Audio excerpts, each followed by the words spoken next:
আমার কাঙ্ক্ষের কলসি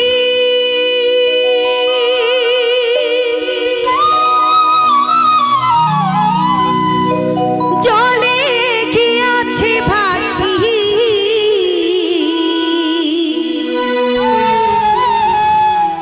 মাঝিরে তোর নৌকার ঢেউলা গিয়া রে,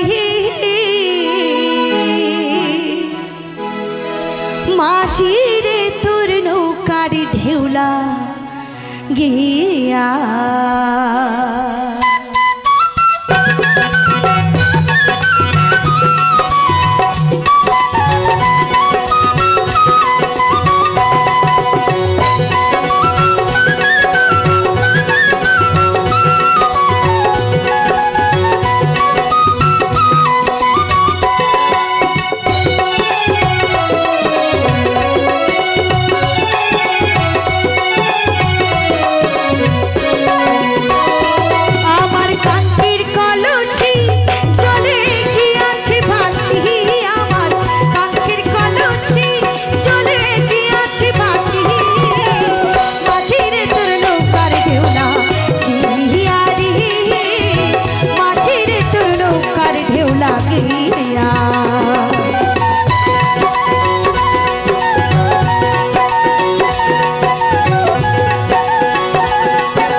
বাতাসের মাঝি তুমি ভাই তোমার ঘর, বড় নারীর পানি চাইয়া প্রাণী নাই কি ডর।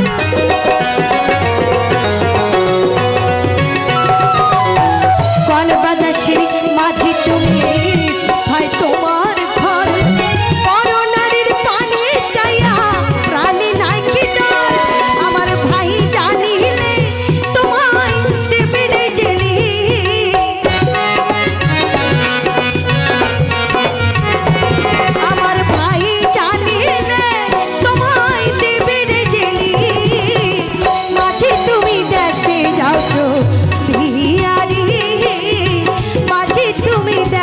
যাও চলিয়া।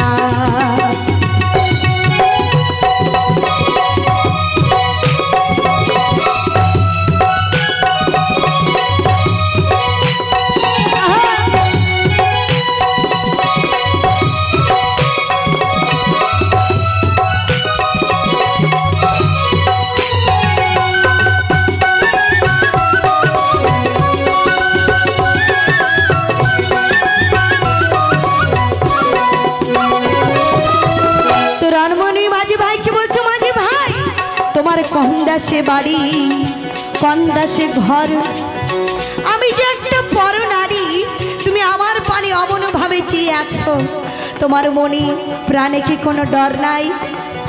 তে কথা শুনি মাঝি ভাই কোনো কথা বলে না। তখন রমণী উপায় না বুঝে একটু অনুনয় বিনয় সুরে বলছে, মাঝি ভাই ধীরে তরি পাইয়া যদি সাগর হইতে পার, তবে কি আর কলসি খানা ডুবি তয়া আমার।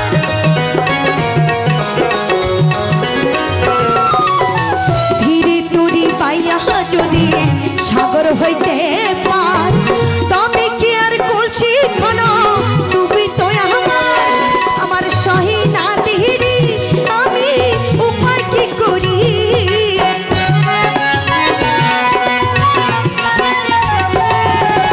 সহি না ধীরে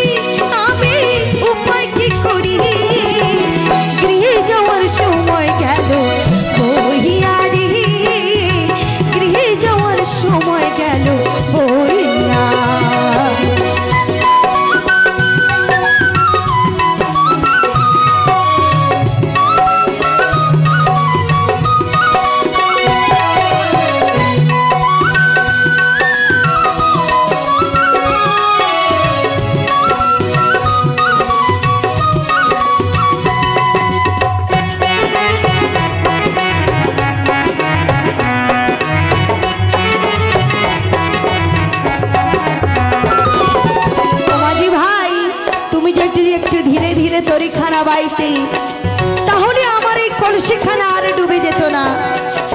এখন আমার সময় বয়ে যায়, আমার গৃহে যাওয়ার সময় বয়ে চলে যায়। কি করি উপায়? এই কথা শুনেও মাঝি ভাই রমণীর কোনো কথায় কোনো উত্তর দিল না, শুধু রমণীর দিকে তাকায় আর মিটি মিটি হাসে। এবার ক্রোধে ক্রোধান্বিত হয়েছেন রমণী, রেগে গেছেন। রেগে বলছো, মাঝি ভাই আবার যদি ঢেউলা হাতিয়া কলসি হয় মরটাল, মাঝি তোমার দেশে যাওয়া হইবে রে বিফল।